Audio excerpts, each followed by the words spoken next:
வார்த்தைகளுக்குள்ளாம் செல்லல். கர்த்தர் இந்த நல்ல காலை வேளையிலும் நம்மோடு பேசும்படி நமக்கு நடுவில் இருக்கிறார்.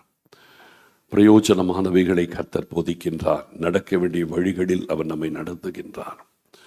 நம்மையில் தம்முடைய கண்களை வைத்து ஆலோசனை தருகிறார். ஆண்டவரை பார்த்து கேட்ப, ஆண்டவரே என் வாழ்க்கையோடு நீங்க பேசுங்கப்பா, என் வாழ்க்கையோடு நீங்க பேசுங்க, எனக்கு நீங்க பேசுங்க ஆண்டவரே, எனக்கு பேசுங்க.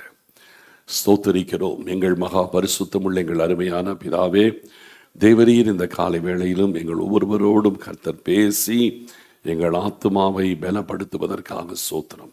உம்முடைய வார்த்தைகள் எங்களை புடமிடட்டும், உம்முடைய சித்தத்தில் எங்களை நடத்தட்டும். தாழ்த்தி அர்ப்பணிக்கிறோம். இயேசு கிறிஸ்துவின் மூலம் ஜெபிக்கிறோம் பிதாவே, ஆமென். போன வாரம் ஆனிவர்சரி சர்வீஸில் நான் 1 மணி நேரம் இங்கே சாட்சிக்கு கொடுக்கலாம் என்று நினச்சி கடைசியில் அது 2 மணி நேரத்துக்கு கொடுத்து 2 மணி நேரமும் பத்தாமல் போய் கடைசியில் எனக்கு 1/4 மணி நேரம் தான் ஆண்டவருடைய வார்த்தை சொல்கிற மாதிரி ஆகிப்போச்சு. ஆனால் 1 மணி நேரம் சொல்ல வேண்டியதை 1/4 மணி நேரத்தில் ஷார்ட்டாக சொன்னேன். ஆனாலும் கூட எனக்குள்ள கொஞ்சம் இன்னும் அதே சப்ஜெக்டை இன்னும் கொஞ்சம் விவரமாக சொல்ல வேண்டி இருக்கிறதே அப்படின்னு ஒரு காரியம் இருந்துச்சு. அதனால் அதே செய்தி தான், ஆனால் அதே காரியம் கிடையாது. இன்னும் கர்த்தர் கொடுத்த எல்லாவற்றையும் கொடுக்க வேண்டும் என்று சொல்லி விரும்புகிறேன். மறுபடியும் அதே வசனத்திற்கு நேராக செல்லும். கர்த்தர் கொடுத்த எல்லாவற்றையும் தொடர்ந்து நம்ம தியானிக்க போகிறோம். எடுத்துக்கொள்வோம். ரோமருக்கு எழுதின நிருபம் 12வது அதிகாரம் முதல் வசனத்தை வாசிக்கலாம். அப்படி இருக்க சகோதரரே, நீங்கள் உங்கள் சரீரங்களை பரிசுத்தமும் தேவனுக்கு பிரியமுமான ஜீவ பலியாக ஒப்புக் கொடுக்க வேண்டும் என்று தேவனுடைய இரக்கங்களை முன்னிட்டு உங்களை வேண்டிக் கொள்ளுகிறேன். இதுவே நீங்கள் செய்யத்தக்க புத்தியுள்ள ஆராதனை.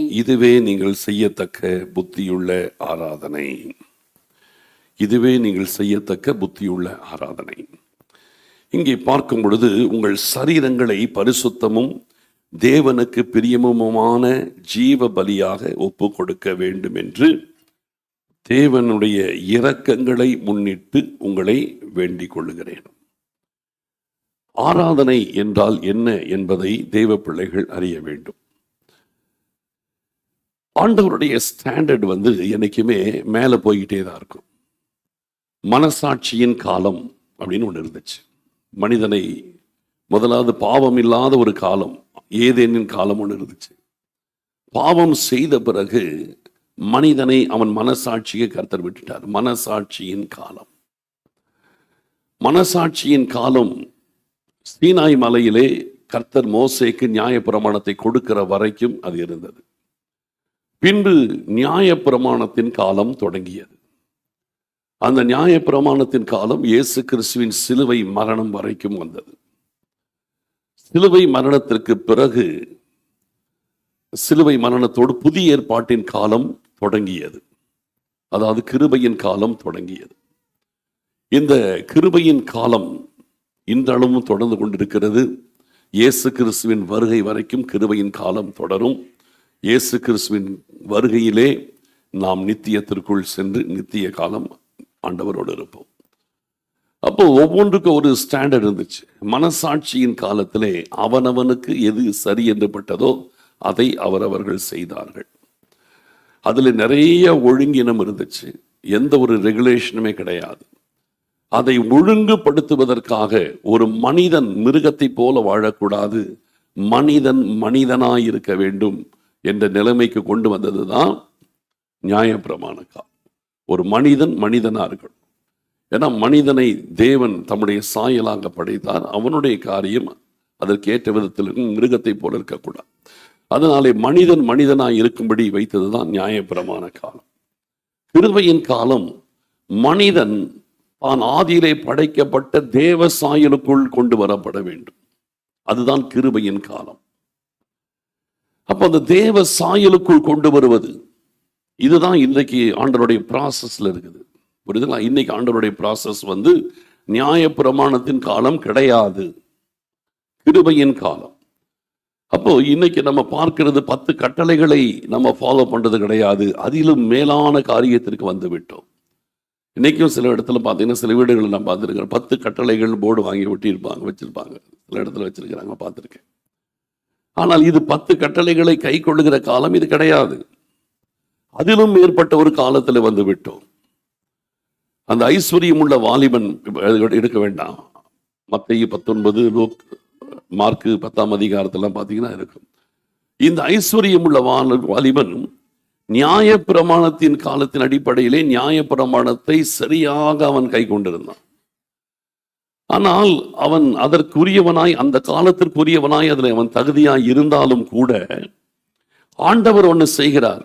நீ பூரண சர்க்குணனாய் இருக்க விரும்பினால், அதாவது பிதாவை போல, உங்கள் பிதா பூரண சர்க்குணராய் இருக்கிறது போல நீங்களும் பூரண சர்க்குணராய் இருக்க கடவீர்கள் என்று சொல்லி நம்ம மத்தேயு 5:48 வாசிக்கிறோம். அப்போ உங்கள் பிதாவை போல பூரண சர்க்குணராய் இருக்கணும்னா உனக்கு உண்டானதை எல்லாம் விற்று தரித்திரருக்கு கொடுத்து விட்டு பின்பு என்னை பின்பற்றிவானார். அப்போ அவன் நியாயப்பிரமாணத்தின்படி அவன் கரெக்டா இருந்தான், அந்த காலத்திற்குரிய வாழ்க்கையில் அவன் கரெக்டா தான் இருந்தான், அதுல தப்பே கிடையாது. ஆனால் இயேசு கிறிஸ்து அவர் ஊழியம் செய்த நாட்கள் அது ரொம்ப கிரிட்டிக்கல் டைம், அது உண்மையிலேயே ரொம்ப கிரிட்டிக்கல் டைம். இந்த உலகத்தில் யாருமே ஊழியம் செய்யாத அளவுக்கு ஒரு கிரிட்டிக்கல் டைம்ல இயேசு கிறிஸ்து ஊழியம் செய்தார். காலம் நியாயப்பிரமாண காலம், அவர் செய்கிற உபதேசம் கிருபையின் உபதேசம். ஒரே நேரத்தில் 2 கிளாஷ் ஆகுது. இப்ப அப்போஸ்தலர் ஊழியம் செஞ்சது பாத்தீங்கன்னா நியாயப்பிரமாண காலம் முடிஞ்சிருச்சு, டைரக்டா கிருபையின் காலம். இப்ப நம்ம ஊழியம் செய்யறது பிரச்சனையே இல்லை, வெறும் கிருபையின் காலம். நியாயப்பிரமாணத்துக்கு நமக்கு கிளாஷே கிடையாது, அவங்களோட நமக்கு எந்த பிரச்சனையும் கிடையாது, நமக்கு எந்த கிளாஷ் கிடையாது, நம்ம பாட்டுக்கு நம்ம வேலையை பார்த்துட்டு போறோம். ஆனா இயேசு கிறிஸ்து ஊழியம் செய்த காலத்தை போல ஒரு கிரிட்டிக்கல் டைம் வேற எதுவுமே கிடையாது. காலம் நியாயப்பிரமாண காலமா இருக்கிறது, ஆனால் உபதேசம் கிருபையின் உபதேசத்தை பண்ண வேண்டும். அப்ப அதை எடுத்துக்கொண்டு வந்து இதெல்லாம் கரெக்ட் ஒரு கூட்டம் நிக்குது, நியாயப்பிரமாணத்தின்படி கல்லெறிந்து கொள்ள வேண்டும் நிக்குது. ஆனால் கிருபையின் காலம் போ இனி பாவம் செய்யாதன்னு நிக்குது. ரெண்டும் கிளாஷ் ஆகுது. ரெண்டுக்கும் கிளாஷ் ஆகிற டைம் பயங்கர ஒரு கிரிட்டிக்கல் கண்டிஷன்ல இயேசு கிறிஸ்து ஊழியம் பண்ணார். அப்ப அப்படிப்பட்ட ஒரு சூழ்நிலைகளை தாண்டி நம்ம வந்திருக்கிறோம். இப்ப நம்ம கிருபையின் காலம், பிதாவை போல பூரண சர்க்குணர்களாய் மாற வேண்டிய ஒரு காலத்திற்குள் நீங்களும் நானும் இருக்கிறோம். பிதாவை போல மாறுகிற ஒரு வாழ்க்கை, அந்த வாழ்க்கைக்கு தான் கர்த்தர் நம்மை அழைத்திருக்கிறார். அந்த வாழ்க்கை பிதாவை போல மாறுகிற ஒரு வாழ்க்கை. அப்ப இந்த வாழ்க்கை நமக்கு ஆண்டவர் வேதத்திலே இந்த ஸ்டாண்டர்ட் இன்க்ரீஸ் பண்ணிக்கிட்டே வராரு. இப்ப இந்த ஸ்டாண்டர்டுக்கு ஏற்ற விதத்துல பாத்தீங்கன்னா, ஆராதனை என்பது ஆதியாகமத்திலிருந்து வெளிப்படுத்தின விசேஷம் வரைக்கும் ஆராதனை இருக்கிறது.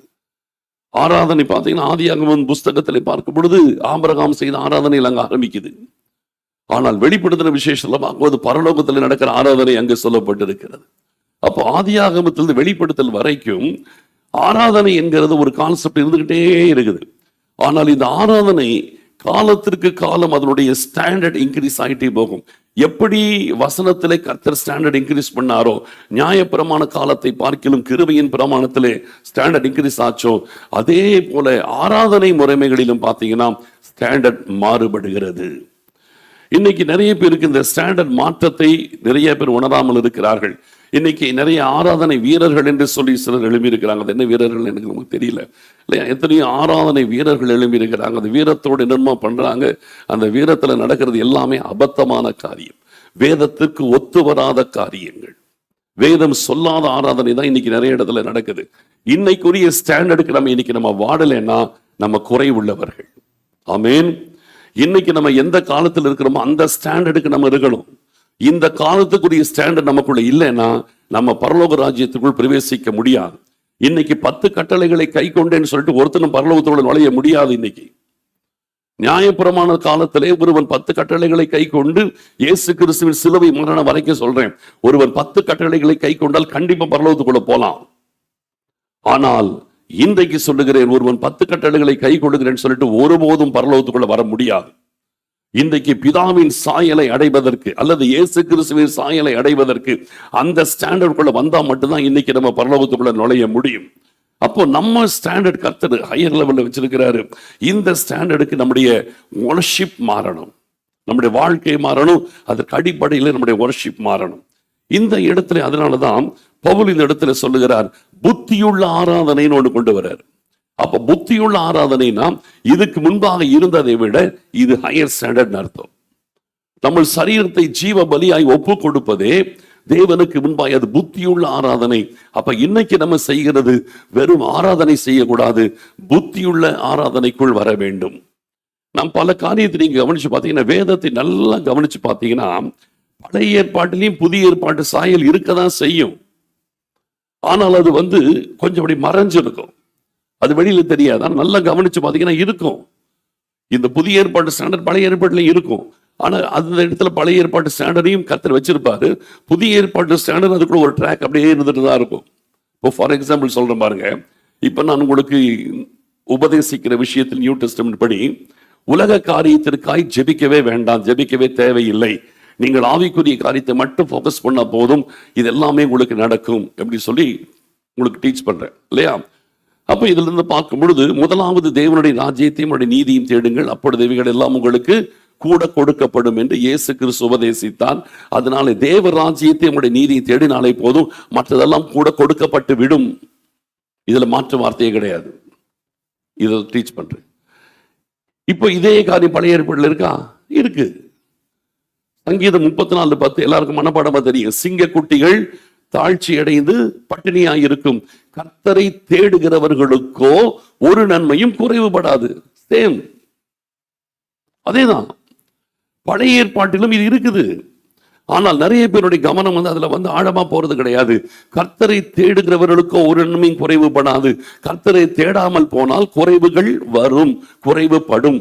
இதுல மாற்றமே கிடையாது. அப்போ நம்முடைய காரியங்கள் பாருங்க, பழைய ஏற்பாட்டிலையும் இந்த புதிய ஏற்பாட்டு காரியங்கள் ஒரு ஷேடோ மாதிரி இருந்துகிட்டு தான் இருக்கும். ஆனால் நிறைய பேருடைய கண்களுக்கு அது தெரியறது கிடையாது.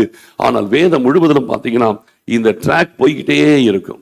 இப்போ இந்த புத்தியுள்ள ஆராதனை என்பது இந்த ரோமருக்கு எழுதுகிற நிருபத்திலே புதிய ஏற்பாட்டிலே நமக்கு சொல்லப்படுகிறது என்றால், இதுதான் ஃபர்ஸ்ட் நீங்க நினைக்காதீங்க. ஓல்ட் டெஸ்டமெண்ட்ல இது இருக்குது. இந்த காரியம் ஓல்ட் டெஸ்டமெண்ட்ல இருக்கு. ஆனால் ஓல்ட் டெஸ்டமெண்ட்ல இருக்கிறது நம்முடைய பார்வைக்கு மறைக்கப்படுகிறது. இப்போ நாம் அதை அப்படியே லைட்டா கொஞ்சம் அப்படியே பார்க்க போறோம். எப்படி பழைய ஏற்பாட்டிலும் இந்த புதிய ஏற்பாட்டு ஆராதனை கொண்டு வரப்பட்டது, இந்த புதிய ஏற்பாட்டு ஆராதனை இந்த காலத்தில் எவ்வளவாய் நம்ம ஃபாலோ பண்ண வேண்டும் என்பதை நம்ம இன்னைக்கு உங்களுக்கு சுருக்கமாக சில விஷயத்தை சொல்ல விரும்புகிறேன். எல்லாரும் எடுத்துக்கொள்ளுங்கள். யாத்திராகமத்தின் புஸ்தகம் 3வது அதிகாரம் 10, 11, 12 3 வசனங்களை வாசிக்கலாம். யாத்திராகமம் 3வது அதிகாரம் 10, 11, 12. நீ இஸ்ரவேல் புத்திரராகிய என் ஜனத்தை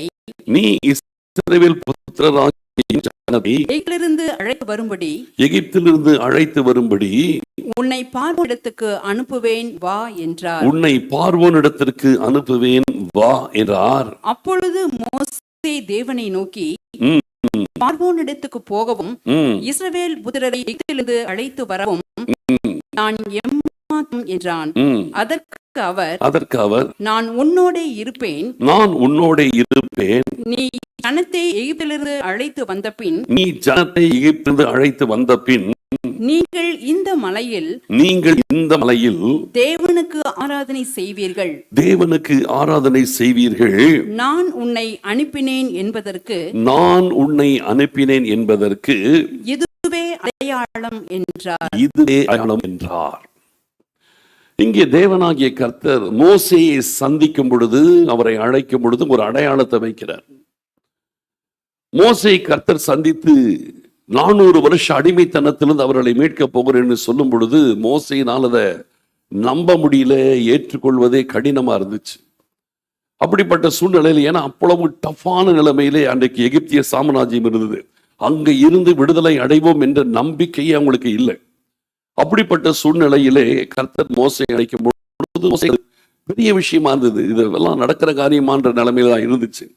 அதுக்குதான் கர்த்தர் அடையாளம் சொல்றார், நீ இஸ்ரவேல் புத்திரனாகி என் ஜனத்தை எகிப்திலிருந்து அழைத்து வரும்படி உன்னை பார்வோனிடத்திற்கு அனுப்புவேன் வாங்குறாரு.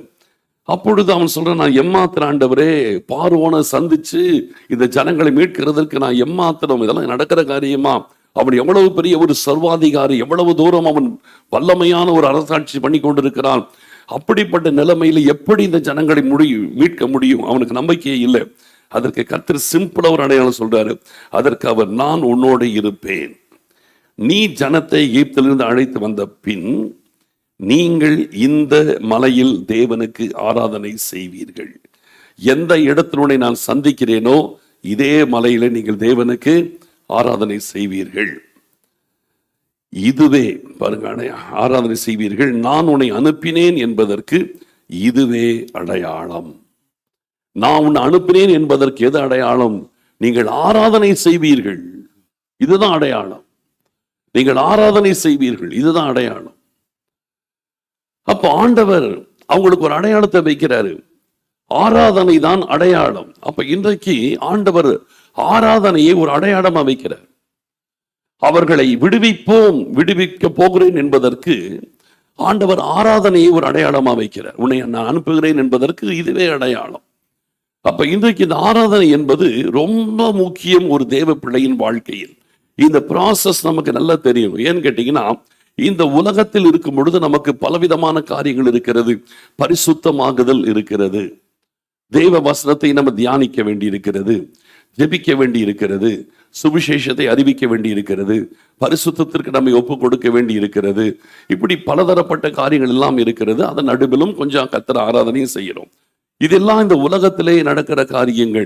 ஆனால் இந்த உலக வாழ்க்கை நமக்கு முடிந்து நம்ம பரலோக ராஜ்யத்திற்குள், நித்தியத்திற்குள் நம்ம எடுத்துக்கொள்ளப்பட்ட பின்பு அங்கே சுவிசேஷம் அறிவிப்பதும் இல்லை, அங்கே ஜெபிக்க போகிறதும் இல்லை, அங்கே வேதத்தை வாசிக்க போகிறதும் இல்லை, அங்கே வேறு எந்த ஊழியம் செய்ய போகிறதும் இல்லை. அங்கே செய்ய போகிற ஒரே காரியம் ஆண்டவரை ஆராதிப்பது மட்டும்தான். அப்ப அந்த ஆராதனை என்பது நிரந்தரமானது. இந்த பூமியிலேயும் இருக்கிறது, பரலோகத்திலேயும் அது தொடருகிறது. அப்ப அந்த ஆராதனைக்குள்ள அங்க போய் நிக்கணும்னா நம்முடைய காரியங்களில் மாற்றம் வரணும். இந்த பூமிக்குரிய ஆராதனைக்கும் பரலோகத்தில் நடக்கிற ஆராதனைக்கும் நிறைய வித்தியாசங்கள் இருக்கிறது. இந்த பூமிக்குரிய ஆராதனையில பார்க்கும் பொழுது, நீங்க பார்க்கும் பொழுது, இந்த நம்ம இங்க இருக்கிற யாருமே, எல்லாரும் சொல்லுங்க, இருக்கிற அத்தனை பேர் என்னையும் சேர்த்து சொல்றேன், யாருமே 100% பூரணமானவர்கள் கிடையாது. புரியுதுங்களா? அந்த பூமியில இருக்கிறவர்களிலே யாருமே, என்னையும் சேர்த்து சொல்லுகிறேன், யாருமே பூரணர்கள் கிடையாது. அப்போஸ்தலனாகிய பவுல் முதற்கொண்டு யாருமே பூரணர்கள் கிடையாது. இயேசு கிறிஸ்து மட்டும்தான் பூரணராக இந்த உலகத்தில் இருந்தாரே தவிர, இந்த உலகத்திலே மனிதர்களாய் பிறந்தவர்களில் பூரணமானவர்கள் என்று ஒருத்தருமே கிடையாது, இயேசு கிறிஸ்து ஒருத்தரை தவிர. அப்படி பார்க்கும் பொழுது இந்த உலகத்திலே நம்முடைய ஆராதனை, இந்த பூரணம் இல்லாத நாம் செய்கிற ஆராதனையும், பரலோகத்தில் போன பிறகு நம்ம எல்லாருமே பூரணர்களாக இருக்க போகிறோம். அங்க பாவமே கிடையாது, 1% கூட பாவம் இல்லை. அப்ப பாவம் நிறைந்த உலகத்தில், பாவ சூழ்நிலை நடுவிலே, பாவ மாம்சத்தில் இருந்து கொண்டு, பாவ சோதனைகளின் நடுவிலே நம்ம செய்கிற ஆராதனையும், அதை தொடர்ந்து நம்ம பரலோகத்துக்கு போய் பாவமே இல்லாத சூழ்நிலையிலே, பாவ மாம்சம் இல்லாத ஒரு நிலைமையிலே ஆண்டவரை ஆராதிப்பது என்பது கம்ப்ளீட் டோட்டலி டிஃபரெண்டா இருக்கும். அந்த லெவல் வேற மாதிரி இருக்கும், டெஃபினட்டா வேற மாதிரி இருக்கும். எப்படின்னு சொல்றேன் கேட்டீங்கன்னா, நம்மையும் கர்த்தரையும் இந்த உலகத்திலே பிரிக்கின்ற ஒரே ஒரு காரியம் பாவம் மட்டும்தான்.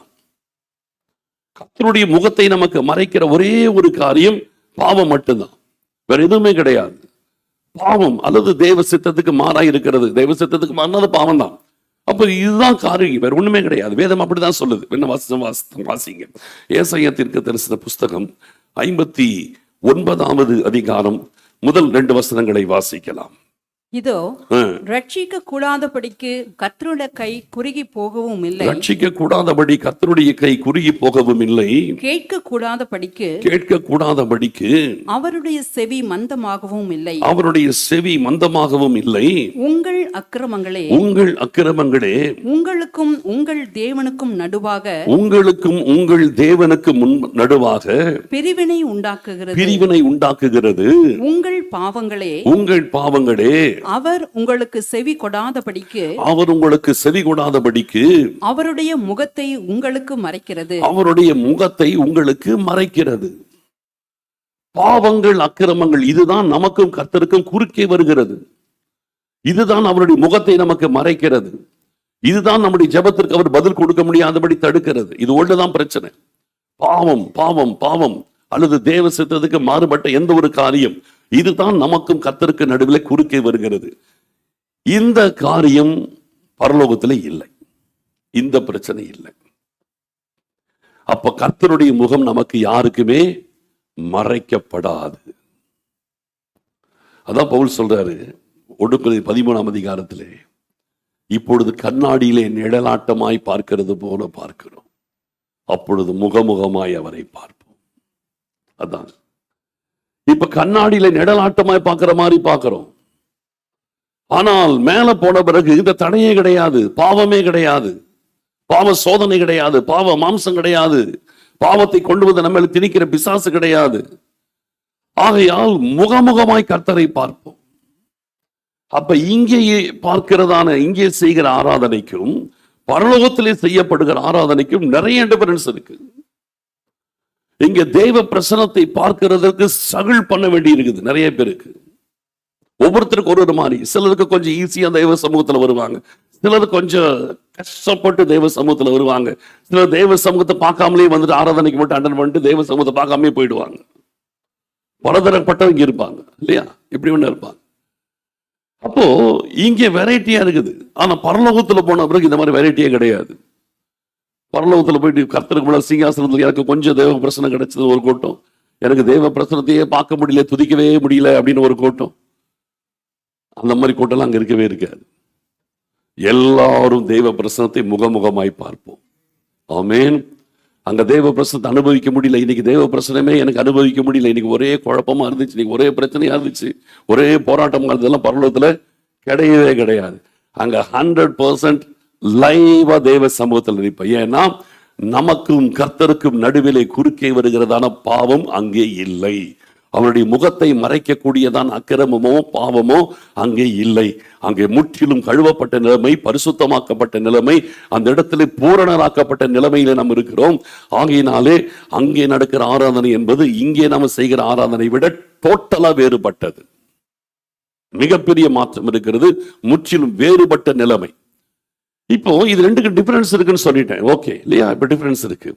இப்ப இந்த டிஃபரன்ஸை எப்படி சரிப்படுத்துறது இல்லையா? இப்ப இந்த டிஃபரன்ஸ் இங்க இருக்கு நடக்கிற ஆராதனைக்கும் பரலோகத்துல நீங்கள் பார்க்கிற ஆராதனைக்கும் டிஃபரன்ஸ் இருக்குன்னு சொல்றேன். அப்ப இந்த ரெண்டுக்கு டிஃபரன்ஸ் இருக்குது. இந்த டிஃபரன்ஸை எப்படி கிளியர் பண்றது? அதுவே ஆராதனையில தான் இருக்குது. புரியுதா உங்களுக்கு? இந்த டிஃபரன்ஸை மாத்துறதே ஆராதனையில தான் இருக்குது. இப்ப இந்த ஆராதனை என்கிற கான்செப்டை நீங்க சரியா புரிஞ்சுக்கிட்டீங்கன்னா இந்த டிஃபரன்ஸை நம்ம அழகா நம்ம ஓவர் கம் பண்ணி வந்துடலாம். இப்ப ஆராதனை என்கிற கான்செப்ட் இன்னைக்கு பிசாசு இந்த கடைசி காலத்திலே இது பிசாசு செய்கிற மிகப்பெரிய வஞ்சனை என்ன தெரியுமா? இந்த ஆராதனை என்கிற கான்செப்டையே ஜனங்களுக்கு மறைச்சிட்டான். ஆராதனை என்கிறதற்கான சிலதெல்லாம் யோசிக்கும் பொழுது தெரியுது, இதெல்லாம் இதுதான் போல இருக்கு, நமக்கு புரியுது. இன்னைக்கு என்றைக்கும் இல்லாத அளவுக்கு இன்றைக்கு இந்த ஆராதனை என்கிற கான்செப்டை பிசாசு மறைச்சிட்டான். நான் ரட்சிக்கப்பட்ட புதுசு சொல்றேன், 80s 90s எல்லாம் பார்க்கும்போது அந்த காலத்துல அன்னைக்கு இருந்த ஆராதனை வேற, அன்னைக்கு செய்யப்பட்ட ஆராதனையே வேற. நீங்க அந்த நாட்கள்ல சாரல் நவரோஜி பாட்டெல்லாம் பார்த்தீங்கன்னா அப்படியே ஒப்பு கொடுத்து வரும். என்னை அந்த பாட்டு பண்ணலையே இன்னைக்கு, என்னை முற்றும் ஒப்பு கொடுத்தேனே ஏற்று என்றும் வழி நடத்தும் உமக்கு சோத்திரம். எப்படி போடுது பாருங்க அந்த பாட்டு, எப்படி போது பாருங்க. அந்த பாட்டு அவங்க பாட்டெல்லாம் கிட்டத்தட்ட எல்லாமே ஒரு 7 சரணம் இருக்கும். அதுல கடைசி சரணம் பார்த்தீங்கன்னா அப்படியே கமிட்மெண்ட் கொண்டு வந்து நிக்க வைக்கும். என்னை முற்றும் ஒப்பு கொடுத்தேன் ஏற்று என்றும் வழி நடத்தும். அப்போ அந்த ஒப்பு கொடுத்தல்குள்ள போகும். இந்த பாடல்கள் எல்லாமே ஒரு பரிசுத்தத்திற்கு நேராக இப்படி இழுக்கக்கூடியதா இருக்கும் இல்லையா? பரிசுத்தத்துக்கு நேரம் இழுக்கக்கூடியதா இருக்கும். ஆனா இன்னைக்கு நடக்கிற ஆராதனை பார்த்தீங்கன்னா இஎம்ஐ போச்சு, கடன் பிரச்சனை போச்சுன்னு பாடிட்டு உட்காந்துக்கிறாங்க சார். கடன் எல்லாம் தீர்ந்து போச்சு, இஎம்ஐ மாறி போச்சு. இதுக்கும் பரிசுத்தத்திற்கும் பரலோகத்திற்கும் என்ன சம்பந்தம் இருக்கு? இப்படி எல்லாம் ஆட்டம் போட்டு இன்னைக்கு ஆராதனை பண்ணிட்டு இருக்கிறானுங்க. அப்போ இதெல்லாம் பார்க்கும்போது இதுக்கும் ஆண்டவருக்கு சம்பந்தமே கிடையாது.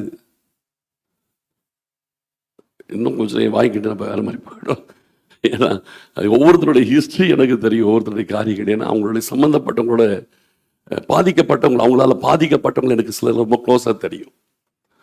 அதெல்லாம் நீ சொல்லும் போது எனக்கு பயங்கர இதாக இருக்கு. என்ன சொல்லுதுன்னா, ரொம்ப இன்னைக்கு தரம் தாழ்ந்து போய் விட்டது. ஒரே வார்த்தையில முடிச்சுட்டேன், தரம் தாழ்ந்து விட்டது. ஆராதனை என்றால் என்ன என்கிற கான்செப்டை பிசாசு மறைத்து விட்டான். அப்ப இன்னைக்கு இந்த வர்ஷிப் லீடர்ஸ் என்ற பெயரில் நான் யாரையும் இதா சொல்ல வரல, இருக்கிற ஃபேக்ட சொல்றேன். இப்படிப்பட்ட நபர்கள் எழுப்பப்பட்டிருக்கிறது பிசாசனுடைய தந்திரம் என்பது நல்லா தெரியும். ஏனென்றால் இந்த வர்ஷிப் லீடர்ஸ் என்று நடத்துகிறவர்கள் எல்லாருமே பரிசுத்தத்திற்கு நேராக ஜனங்களை நடத்தாமல் உலக காரியத்திற்கு நேராக மாத்திரமே ஜனங்களை இழுக்கக்கூடிய காரியங்களை மாத்திரமே வைக்கிறதுனாலே இவர்கள் பூமிக்குரிய ஆராதனையிலிருந்து பரலோகத்துக்குரிய ஆராதனைக்குள் ஜனங்கள் போகிறதை தடுக்கிறார்கள். புரியுதா உங்களுக்கு? பூமிக்குரிய ஆராதனையிலிருந்து பரலோகத்துக்கு போகிற ஆராதனைக்குள் போகிற அந்த பாதையிலே குறுக்கே வந்து அந்த பரிசுத்த பாதையை மறைத்து விடுகிறார்கள். இது இவங்க இல்ல, பிசாசு பண்ணுது. புரியுதா? இவங்கள சொல்லி குற்றம் கிடையாது, பிசாசு பண்ணுது. பூமிக்குரிய ஆராதனைக்கும் பரலோகத்துக்கு போகிற ஆராதனைக்கு இடையிலே ஒரு காரியம் இருக்குது. அது என்ன? பாவம், அக்கிரமம், இது ரெண்டும் களையப்பட வேண்டும். புரியுது உங்களுக்கு? பாவமும் அக்கிரமமும் தான் தேவ முகத்தை, கர்த்தருடைய சமூகத்தை நமக்கு மறைக்கிறது. கர்த்தருடைய சமூகத்தை மறைக்கிறது, அவருடைய முகத்தை பார்க்க முடியாதபடி தடுக்கிறது, அந்த பாதையை மறைத்து விடுகிறது. அப்ப இடையில நடக்கிறது என்ன? பரிசுத்தமாகுதல். புரியுதா உங்களுக்கு? பூமிக்குரிய ஆராதனையிலே பாவ போராட்டத்தோடு நம்முடைய ஆராதனை இந்த உலகத்தில் இருக்கிறது. இந்த ஆராதனையில் வரும்போது நம்ம ஒப்பு கொடுக்கிறோம். ஏன் ஒப்பு கொடுக்கிறோம்? பாவம் இருக்குது. ஏன் நம்ம வர்ஷிப் டைம்ல ஒப்பு கொடுக்கிறோம்? ஏன் ஆராதனை பண்ணும்போது முற்றிலும் ஒப்பு கொடுங்கன்னு ஏன் சொல்றோம்? பாவம் இருக்குது. ஏன் உங்களை ஒப்பு கொடுங்க சொல்றோம்? பாவம் இருக்குது. இன்னும் பரிசுத்தமாகுங்க, இன்னும் ஜெபிக்க ஆரம்பிங்க, ஜெபத்துக்கு ஒப்பு கொடுங்க, இன்னும் உங்களுடைய வாழ்க்கை முற்றிலும் ஒப்பு கொடுங்க.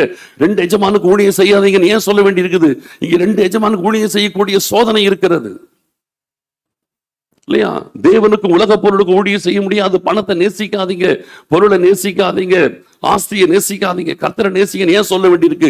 இன்னைக்கு இந்த உலகத்துல இந்த சோதனை இருக்குது, அதனாலதான் சொல்ல வேண்டி இருக்குது. மேல போன பிறகு பணத்தை நேசிக்காதீங்க, நகையை நேசிக்காதீங்க, பொருளை நேசிக்காதீங்க அப்படி சொல்ல வேண்டிய அவசியம் அங்க கிடையாது. அதெல்லாம் கிடையாது. அப்போ இதுக்கு நடுவில் இருக்கிற பிரச்சனை இதுதான். இந்த பாவம், உலக காரியம், உலக சிநேகம், உலக பாவம், உலகத்தின் காரியங்கள், இதுதான் நடுவில் இருக்கிறதான ப்ராப்ளம். இந்த காரியம் தான் இந்த ஆராதனையில் அந்த ஆராதனைக்கு போகிறதற்கு இந்த இடையிலே காணப்படுகிற இவைகள் தான் களையப்பட வேண்டும். இதுதான் இப்ப இருக்கிற ஆராதனையிலே நடக்க வேண்டிய காரியம். இந்த கிளென்சிங், பரிசுத்தமாக்கப்படுதல், சுத்திகரிக்கப்படுதல், இதுதான் இந்த ஆராதனையில் இருக்க வேண்டும். அப்ப இந்த ஆராதனைக்கும் அந்த ஆராதனைக்குள்ள வித்தியாசம், இடையிலே சுத்திகரிப்பு என்பது ஆராதனையின் வழியாகவே வருகிறது. புரியுதா உங்களுக்கு? இப்ப நான் சொல்லும் போது உங்களுக்கு ஓரளவுக்கு தான் புரியும், நான் உங்களுக்கு ஃபுல்லா புரியும். இப்போ இதுல இருந்து பார்க்கும்போது இதெல்லாம் நம்மளை சுத்திகரிப்புக்கு நேராக தான் போக முடியும். கொஞ்சம் கொஞ்சமா நம்ம சுத்திகரிப்போடு கொண்டு போகும். இப்ப நீங்க பாருங்க, அதே யாத்திராகமத்தின் புஸ்தகத்துக்கு மறுபடியும் வருவோம். 3ஆம் அதிகாரம் 18வது வசனத்தை வாசிக்கலாம். அவர்கள் உன் வாக்குக்கு செவி கொடுப்பார்கள். அப்பொழுது நீயும் இஸ்ரவேலின் மூப்பரும் எகிப்தின் ராஜாவினிடத்தில் போய், எபிரேயருடைய தேவனாகிய கர்த்தர் எங்களை சந்தித்தார். இப்பொழுதும் நாங்கள் வனாந்தரத்தில் 3 நாள் பிரயாணம் போய் எங்கள் தேவனாகிய கர்த்தருக்கு பலியிடும்படி எங்களை போக விட வேண்டும் என்று சொல்லுங்கள். இங்கே பார்க்கும் பொழுது அவர்கள் உன் வாக்குக்கு செவி கொடுப்பார்கள். அப்பொழுது நீயும் இஸ்ரவேலின் மூப்பரும் எகிப்தின் ராஜாவினிடத்தில் போய், எபிரேயருடைய தேவனாகிய கர்த்தர் எங்களை சந்தித்தார். இப்பொழுது நாங்கள் வனாந்திரத்தில் 3 நாள் பிரயாணம் போய் எங்கள் தேவனாகிய கர்த்தருக்கு பலியிடும்படி எங்களை போகவிட வேண்டும் என்று சொல்லுங்கள். பார்வோனுக்கு சொல்லப்படுகிற செய்தி மோசே கிட்ட கர்த்தர் சொல்றார். முதலாவது, நீங்கள் இந்த மலையிலே தேவனுக்கு ஆராதனை செய்வீர்கள். இப்ப அதை பத்தி வேற வார்த்தை ஒன்று வருது. இதே ஆண்டவர் தான் சொல்லி அனுப்புறார். இந்த ஆராதனை என்பதற்கு இந்த இடத்துல மாற்று வார்த்தை என்னன்னு கேட்டீங்கன்னா, எங்கள் தேவனாகிய கர்த்தருக்கு பலியிடும்படி எங்களை போகவிட வேண்டும். பலியிடும்படி போக வேண்டும். அங்கே ஆராதனை செய்யும்படி போக வேண்டும், இங்கே பார்த்தீங்கன்னா பலியிடும்படி போக வேண்டும். அப்ப ஆராதனை என்பது என்னன்னு கேட்டீங்கன்னா பலியிடுதல். ஆராதனை என்பது பலியிடுதல். இந்த பலியிடுதல் என்பது நிழல் ஆரம்பிச்சு நிஜத்துக்கு வருகிறது. பழைய ஏற்பாட்டு காலத்திலே ஆடுகளையும் மாடுகளையும் பலி செலுத்தினார்கள். பலியிடுதல் அங்க ஸ்டார்ட் ஆச்சு. பின்பு இயேசு கிறிஸ்து நமக்காக பலியானார். அதோடு முடிஞ்சிருச்சா? இல்ல. ஆடு மாடு பலியாச்சு, இயேசு கிறிஸ்து பலியானாரு. இன்னைக்கு நிறைய பேர் அங்கே நிக்கிறோம். அப்புறம் நம்ம பலியாகணும். இதுதான் இங்கதான் நிக்குது, மாட்டிக்குது. ஆடு மாடு ஒழுங்கா பலியாச்சு, இயேசு கிறிஸ்துவும் கரெக்டா பலியானார். நம்ம தான் பலியாக மாட்டேங்கிறோம். ஆமென். புரியுதா? 3 பலிகள், 3வது பலி இது. ஆடு மாடுகளின் பலி பழைய ஏற்பாடு, இயேசு கிறிஸ்துவின் பலி புதிய ஏற்பாடு. இன்றைக்கு நம்முடைய பலி நம்மை பரலோகத்துக்கு நேராய் கொண்டு செல்லும். இன்னைக்கு நம்ம இயேசு கிறிஸ்து பலியான ஆறு பாட்டு பாடிட்டு உட்காந்துக்கிறோம். எனக்காய் ஜீவன் விட்டவர் என் பாட்டு பாடிட்டு உட்காந்துக்கிறோம். இல்ல, நம்ம எப்ப பலி ஆகிறது இல்லையா? இயேசு கிறிஸ்து எனக்காக பலியானார், பலியாக காணிக்கை தந்தார், எல்லாம் நம்ம பாடுறோம். அவர் பலியானார் பலியானார் கண்டுகிறோம். ஆனால் நம்மளை பலியாக நம்ம ஒப்பு கொடுக்கிறது இல்லை. பாட்டு இருக்குது, ஆனா நிறைய பேர் அன்னைக்கு பரிசுத்தவான்கள் எழுதுனாங்க, பலிபீடத்தில் என்னை வரனே, இல்லையா? அப்போ பாட்டு இருக்குது, ஆனா அதை சும்மா ஒரு ராகத்துக்கு அதுக்கு ஏற்ற மாதிரி பாடிட்டு தள்ளிட்டு போயிட்டே இருக்கிறோம். பலிபீடத்தில் என்னை படைக்கிறேன்னு நம்ம பாட்டெல்லாம் இருக்கதான் செய்யுது, இல்லாம இல்லை. ஆனால் அதை சரியாய் உணர்ந்து நம்மை பலிபீடத்தில் கொண்டு வருகிறது இல்லை. நான் சொல்றேன், பழைய ஏற்பாட்டு காலத்திலே ஆடுகளையும் மாடுகளையும் பலிபீடத்தில் கொண்டு வந்தார்கள். இயேசு கிறிஸ்து தன்னை பலிபீடத்தில் கொண்டு வந்தார். இன்னைக்கு நீங்களும் நானும் நம்மை பலிபீடத்தில் கொண்டு வர வேண்டும். இதுதான் பரலோகத்தின் பாதை. இதுதான் இடையிலே நடக்க வேண்டிய காரியம். இந்த பூமிக்குரிய பலியிலிருந்து, ஆராதனையிலிருந்து பரலோகத்துக்கு போகிற ஆராதனைக்கு போகிறதற்கு இடையிலே நடக்க வேண்டிய காரியம் இதுதான். நம்மை பலிபீடத்தில் கொண்டு வர வேண்டும். இதைத்தான் இங்க ரோமர் 12:1 பார்த்தோம். பலிபீடத்தில் நம்மை கொண்டு வருகிறது. நம்மையே ஜீவ பலியாய் கர்த்தருக்கு ஒப்பு கொடுக்க வேண்டும் என்று தேவனுடைய இரக்கங்களை முன்னிட்டு உங்களுக்கு சொல்லுகிறேன். இதுவே நீங்கள் செய்யத்தக்க புத்தியுள்ள ஆராதனை. இயேசு கிறிஸ்துவின் அடிச்சுவடுகளை நம்ம பின்பற்றுகிறது உபதேசத்தை ஃபாலோ பண்றது மட்டும் கிடையாது. புரியுதா? இயேசு கிறிஸ்துவின் பிறப்பிலிருந்து சிலுவை மரணம் வரைக்கும் டோட்டலா ஃபாலோ பண்ணணும்.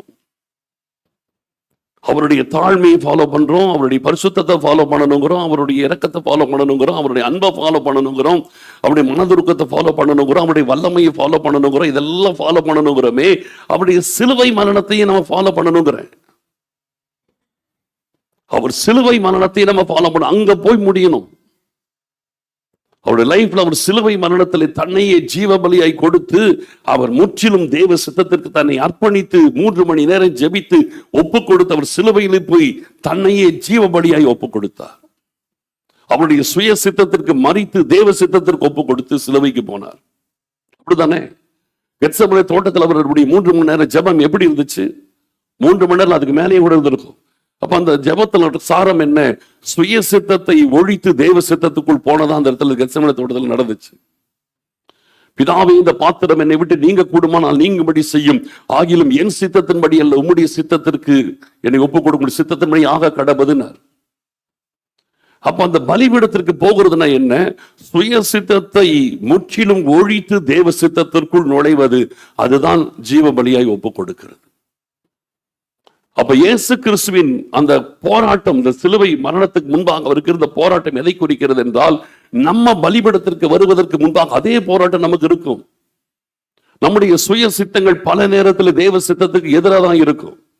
நம்முடைய சுய விருப்பங்கள் பல நேரத்தில் தேவ விருப்பத்திற்கு மாறுபட்டு தான் இருக்கும். அதை மேற்கொண்டு பலிபீடத்தில் போய் நம்முடைய சுய சித்தத்தை ஜீரோவாக்கி தேவ சித்தத்துக்கு நம்ம கமிட் பண்றதுதான் புத்தியுள்ள ஆராதனை. ஆமென். அங்க போய் முடியும் ஆராதனை. இயேசு கிறிஸ்துவின் சிலுவை மரணத்தோடு அவருடைய வாழ்க்கை இந்த உலகத்தில் முடிந்ததே, அதே போல நம்மளும் சுய சித்தத்திற்கு முடிவு கட்டுகிற அந்த இடத்துக்கு போகும்போது தான் மேல போக முடியும். அதுக்குதான் சொல்றாரு, உங்கள் சரீரத்தை ஜீவ பலியாய் ஒப்புக் கொடுங்கள். இன்னைக்கு நம்ம பழைய ஏற்பாட்டு பலியை பேசுகிறது ஒரு கூட்டம், இயேசு கிறிஸ்து பலியானதை சொல்லிக் கொண்டிருக்கிறது இரண்டாவது கூட்டம். நான் இப்ப சொல்றேன், நம்மை பலியாக ஒப்பு கொடுக்க வேண்டும் என்பதே மிக முக்கியம். இயேசு கிறிஸ்துவின் பலியை மாத்திரம் நினைச்சு பாடிட்டு அதையே ஆராதனை பண்ணிட்டு இயேசு பலியானார் 40 நாள் துக்கம் கொண்டாடிட்டு ஒருத்தரும் பரலோகத்துக்கு போக முடியாது. புரியுதா? இயேசுக்கு ஐயோ இயேசு மரித்தாரே, இயேசு மரித்தாரே, இயேசு உயிர் கொடுத்தாரேன்னு பாடிட்டு எல்லாம் பரலோகம் போக முடியாது. நீ மரித்தையா, உன் ஜீவன் கர்த்தருக்குள் ஒப்பு கொடுக்கப்பட்டதா, அதை வச்சுதான் நம்ம பரலோகத்துக்கு போக முடியும். புரியுதா உங்களுக்கு? இயேசு கிறிஸ்து மரித்த கதை வச்சுட்டு பரலோகத்துக்கு போக முடியாது. இன்னைக்கு கிறிஸ்தவம் ஒரு கட்டத்தில் நின்று போச்சு. எங்க போச்சு? இயேசு கிறிஸ்துவின் சிலுவை மரணத்தோடய நிக்குது, குட் ஃப்ரைடேலயே நிக்குது. குட் ஃப்ரைடே தாண்டி போக மாட்டேங்குது. ஒன்னு சொல்றேன், குட் ஃப்ரைடே ஈஸ்டர்ன்றதெல்லாம் கிடையாது. அதை தாண்டி நான் பலிபீடத்துக்கு வந்தேனான்றதுதான் முக்கியம்.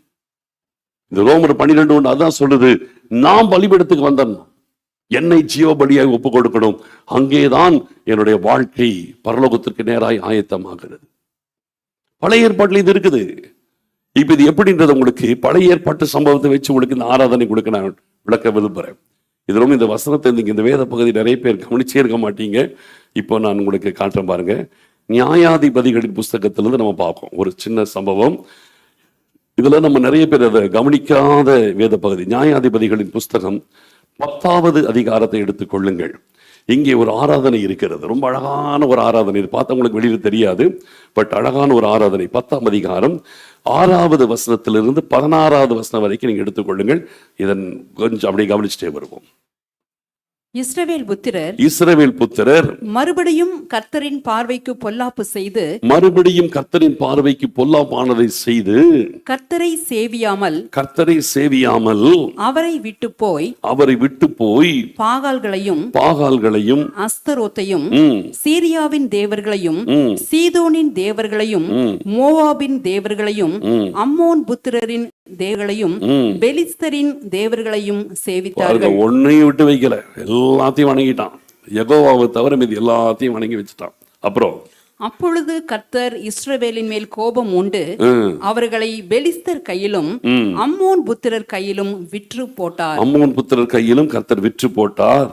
அவர்கள் அந்த வருஷம் முதற்கொண்டு 18 வருஷமாய் யோர்தானுக்கு அப்பாலே கீலேயாத்தில் உள்ள எமோரியரின் தேசத்தில் இருக்கிற இஸ்ரவேல் புத்திரரை எல்லாம் நெருக்கி ஒடுக்கினார்கள். அம்மோன் புத்திரர் யூதாவின் மேலும் பென்யமின் மேலும் எப்பிராயிம் குடும்பத்தார் மேலும் யுத்தம் பண்ண யோர்தானை கடந்து வந்தார்கள். இஸ்ரவேலர் மிகவும் நெருக்கப்பட்டார்கள்.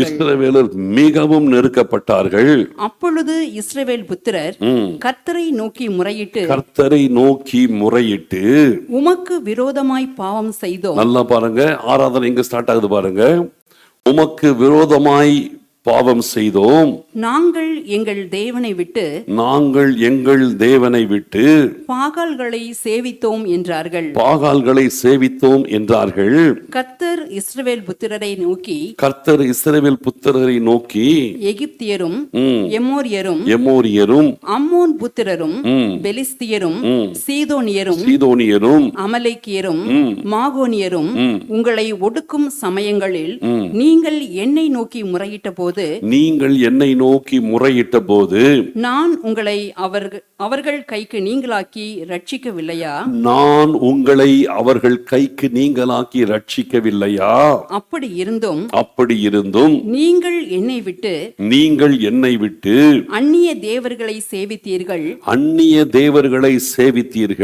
ஆகையால் இனி உங்களை ரட்சியேன். ஆகையால் கர்த்தர் சொல்லிட்டாரு, எல்லாம் முடிஞ்சிருச்சு, இனி உங்களை ரட்சியேன், உங்களை ரட்சிக்க மாட்டேன். அப்புறம் நீங்கள் போய் உங்களுக்காக தெரிந்து கொண்ட தேவர்களை நோக்கி முறையிடுங்கள். அவைகள் உங்கள் ஆபத்தின் காலத்தில் உங்களை ரட்சிக்கட்டும் என்றார். இஸ்ரவேல் புத்திரர் கர்த்தரை நோக்கி பாவம் செய்தோம். தேவரீர் உம்முடைய பார்வைக்கு நலமானதை தேவரீர் உம்முடைய பார்வைக்கு நலமானதை எங்களுக்கு செய்யும், எங்களுக்கு செய்யும். இன்றைக்கு மாத்திரம் எங்களை ரட்சித்தருளும் என்று சொல்லி இன்றைக்கு மாத்திரம் ஒரு நாள் எங்களை ரட்சின்னு கெஞ்சுறாங்க. இன்றைக்கு மாத்திரம் எங்களை ரட்சித்தருளும் என்று சொல்லி அந்நிய தேவர்களை தங்கள் நடுவிலிருந்து விலக்கிவிட்டு விலக்கிவிட்டு கர்த்தருக்கு ஆராதனை செய்தார்கள். கர்த்தருக்கு ஆராதனை செய்தார்கள். அப்பொழுது அவர் இஸ்ரவேலின் வருத்தத்தை பார்த்து மனது உருகினார். நல்ல சம்பவம், அழகான சம்பவம். இந்த இடத்துல இஸ்ரவேல் புத்தர் அன்றைக்கு இருந்த சகல ஜாதி ஜனங்களுடைய எல்லா தேவர்களையும் வணங்குறான். யெகோவா தேவனை தவிர இது எல்லாத்தையும் வணங்குறான். எவ்வளவு தூரம் ஆண்டவர் உங்களுக்கு அற்புதம் செய்து, செங்கடலை பிளந்து, அதிசயங்களை செய்து, மன்னாவினால் போஷித்து, கண்மலையிலிருந்து தண்ணீரை கொடுத்து, எத்தனை அதிசயங்களை செய்து, எவ்வளவு பெரிய பெரிய காரியங்களை செய்து கொண்டு வந்திருக்கிறார். ஆனால் இப்பொழுது பார்த்தீங்கன்னா தங்களை சுற்றிலும் இருக்கிற அந்நிய ஜாதிகள் எல்லாருடைய தேவர்களையும் வணங்குகிறார்கள். இதைத்தான் யோசுவா அன்னைக்கே சொன்னார். நான் இருக்கிற வரைக்கும் நானும் என் கர்த்தர் தெய்வமானால் அவரை பின்பற்றுங்கள், நானும் என் வீட்டாருமோ என்றால் கர்த்தரையே சேவிப்போம் சொல்லிட்டு சொல்றாரு. நான் போன பிறகு இந்த தேசத்தின் குடிகளின் தெய்வர்கள் நீங்க வணங்குவீங்கன்னு யோசுவா அன்னைக்கு ப்ராப்பர்ட்டிக்க சொல்லிட்டு போனார். நான் போன பிறகு, என்னுடைய காலம் முடிச்ச பிறகு நீங்கள் மற்றபடி மறுபடியும் பழைய தெய்வங்களை வணங்க ஆரம்பிச்சிருவீங்க. அதுதான் நடக்குதுங்க. நியாயாதிபதிகளின் காலத்துல எல்லாத்தையும் வணங்குறாங்க. ஆண்டவர் பார்த்தாரு, இவங்க திருந்துற மாதிரி இல்லை, நெருக்கடிக்கு ஒப்பு கொடுப்போம். ஒன்னு சொல்றேன், கர்த்தரை விட்டு விலகினால் நெருக்கடி பயங்கரமா வரும். லைஃப்ல பயங்கரமா வரும். சும்மா கொஞ்சம் நஞ்சம் கிடையாது. நல்லா பாருங்க, 7-8 வசனத்தை நான் படிக்கிற மாதிரி 7-8-9 மட்டும் நான் படிக்கிறேன். அப்பொழுது கர்த்தர் இஸ்ரவேலின் மேல் கோபம் உண்டு, அவர்களை பெலிஸ்தியர் கையிலும் அம்மோன் புத்தர் கையிலும் விட்டு போட்டார். எதெல்லாம் நீ வணங்கினையோ அவங்களுக்கு நீ அடிமையா போ அப்படின்னு விட்டுட்டார், விட்டு போட்டார். அவர்கள் அந்த வருஷம் முதற்கொண்டு 18 வருஷமாய் யோர்தானுக்கு அப்பாலே கீலேயாத்தில் உள்ள எமோரியரின் தேசத்தில் இருக்கிற இஸ்ரவேலின் புத்திரரை எல்லாம் நெருக்கி ஒடுக்கினார்கள். 18 வருஷம் அடி, சரியான நெருக்கல், நெருக்கி ஒடுக்கினாங்க. அது மட்டும் இல்ல, அடுத்த வசனம் பாருங்க. அம்மோன் புத்திரர் யூதாவின் மேலும் பென்யமின் மேலும் எப்ராயிம் குடும்பத்தார் மேலும் யுத்தம் பண்ண யோர்தானை கடந்து வந்தார்கள். இஸ்ரவேலர் மிகவும் நெருக்கப்பட்டார்கள். மோசம் டு தி கோர், ஹையஸ்ட் லெவல்ல அவங்க வந்து நெருக்கப்பட்டார். இதுக்கு மேல நெருக்கடி கிடையாது. அவங்கள பட்ட பாடு கொஞ்சம் நெஞ்சம் கிடையாது. கர்த்தரை விட்டால் ஒரு மனுஷன் எந்த நிலைமைக்கு போவான் என்பதற்கு இதுதான் அடையாளம். நீங்க நியாயாதிபதி புஸ்தகங்கள் எல்லாம் படிக்கணும். இதெல்லாம் நீங்க சாதாரணமா நினைச்சிடக்கூடாது. இந்த புக் என்னமோ நியாயாதிபதிகள் இருக்குது, இதெல்லாம் பயங்கர புக், அருமையான புக். இதெல்லாம் நீங்க அப்புறம் படிச்சுங்க, ஃபுல் புக்கு படிங்க. 6ஆம் அதிகாரத்தெல்லாம் படிச்சு பாருங்க. அங்க பாத்தீங்கன்னா கிதியோன் எழும்புறதுக்கு முன்னால ஜனங்கள் மீதியானர்களால் நெருக்கப்பட்டு மலைகளிலும் கெபிகளிலும் போய் ஒளிஞ்சிட்டு இருந்தாங்கலாம் இருக்கும்.